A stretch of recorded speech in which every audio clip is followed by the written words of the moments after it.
Você está no canal Eu Estudo a Lição com o pastor Samuel Camilo. Muito obrigado por sua companhia e por escolher estar conosco. Hoje é quinta-feira, dia 21 de outubro, e o tema que estudaremos na nossa lição da Escola Sabatina será o principal mandamento. O texto que serve como base para o nosso estudo hoje é Marcos capítulo 12, versos 28 a 30, que diz assim: Chegando um dos escribas, tendo ouvido a discussão entre eles, vendo como Jesus lhes houvera respondido bem, perguntou-lhe: Qual é o principal dos mandamentos? Respondeu Jesus: O principal é: Ouve, ó Israel, o Senhor nosso Deus é o único Senhor. Amarás, pois, o Senhor teu Deus de todo o teu coração, de toda a tua alma, de todo o teu entendimento e de toda a tua força.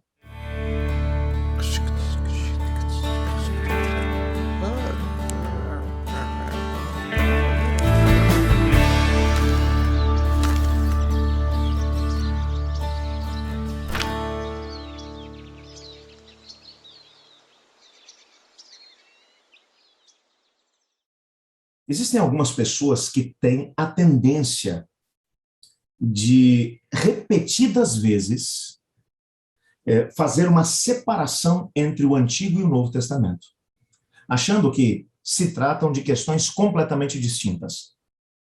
O Antigo Testamento diz respeito a um tipo de salvação que Deus tentou com Israel, mas que não deu certo.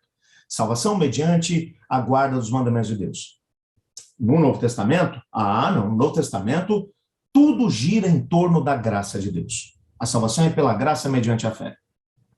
Mas como nós temos visto aí no decorrer desse trimestre, não existe nada mais equivocado do que mencionar que o Senhor Deus tinha 2 métodos de salvação.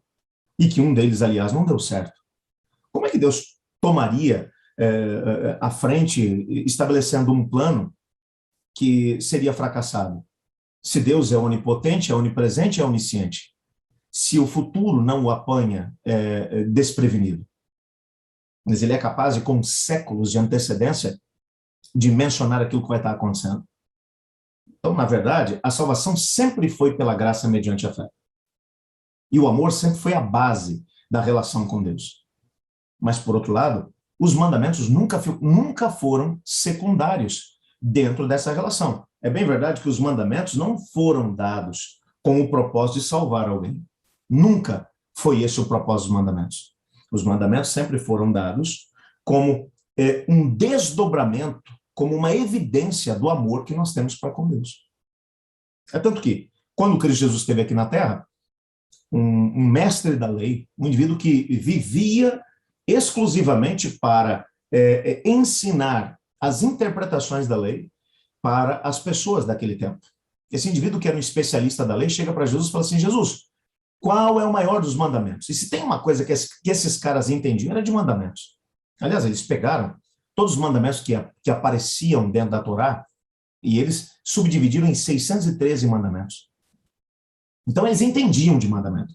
Qualquer dúvida que você pudesse ter sobre como obedecer a Deus nesse aspecto ou naquele outro, você podia procurar um cara desses que eles te dariam uma aula sobre como o mandamento de Deus deveria ser aplicado. Mas agora, ele viu que Jesus havia respondido muito bem a outros colegas que haviam se aproximado dele. Ele agora vem e faz uma pergunta para Jesus. E a pergunta foi muito simples: Senhor, qual é o maior dos mandamentos? Será que entre 613 mandamentos que tem aí, tem algum que é maior? Jesus imediatamente vai citar Deuteronômio capítulo 6. Ele vai dizer: Ouve, ó Israel, o Senhor nosso Deus é o único Deus. Portanto, amarás o Senhor teu Deus de todo o teu coração, de toda a tua alma, de todas as suas forças. Ele vai chamar aqui a atenção para esse como sendo o maior mandamento de todos. E esse mandamento está onde? No Antigo Testamento. Algumas pessoas querem dizer: está vendo? Isso aqui é um mandamento novo que Jesus está dando. Bom, é tão novo quanto o livro de Deuteronômio. O Senhor Deus, o Senhor Jesus, ele vai aqui agora citar aquilo que estava lá atrás para poder dizer: as coisas não mudaram. A guarda dos mandamentos de Deus continua sendo uma evidência do amor a Deus. E se não for dessa maneira, então nós vamos ser legalistas. E não se esqueçam que quando a gente trabalha com legalismo, dê uma olhada para os líderes religiosos do tempo de Jesus que haviam tornado os mandamentos de Deus numa forma legalista de servir a Deus. Eles, na verdade, diziam que as pessoas eram escravas de Deus e por isso tinham que guardar os seus mandamentos. Como um escravo não discute com o seu senhor. Talvez seja exatamente por isso que Jesus olhou para os seus discípulos e disse: eu não vos chamarei escravos, mas amigos, porque o escravo não sabe o que o Senhor vai fazer, mas eu tenho contado para vocês tudo que eu vim fazer e tudo que o Pai quer que eu faça junto com vocês. Portanto, nessa perspectiva, quando você olha o tipo de relacionamento que Deus estabeleceu com a humanidade, foi sempre uma relação de amor, sempre, nessa perspectiva. Os mandamentos sempre foram um desdobramento dessa relação de amor. Se os mandamentos são guardados sob qualquer outra perspectiva, então a nossa relação com Deus não passa de um legalismo barato. Mas hoje eu o desafio a viver esse amor para com Deus sobre todas as coisas. Até porque os mandamentos de Deus continuarão sendo importantes nessa base do amor em todas as épocas. Até no último momento da história desse mundo. Quando você vai para Apocalipse capítulo 14, verso 12, e João está vendo a grande confusão em que o mundo se tornaria exatamente antes da vinda de Jesus. Todo mundo dizendo que temia Deus, que amava a Deus, mas vivendo sem qualquer tipo de comprometimento com a palavra dele. E então João, agora perdido, ele diz: mas quem vai ser o povo de Deus no tempo do fim? Se todo mundo diz que é povo de Deus, mas não tem compromisso com ele, com a sua palavra. Então ele ouve alguém que lhe explica. Aqui está a perseverança dos santos, os que guardam os mandamentos de Deus e a fé em Jesus. Até o final dos tempos, o livro do Apocalipse está dizendo que aqueles que serão o povo de Deus são aqueles que guardam os mandamentos de Deus, mas guardam baseados na fé em Jesus. Esse é um jeito de poder dizer que eles guardam porque foram salvos pela graça mediante a fé. Eles guardam porque amam a Cristo Jesus.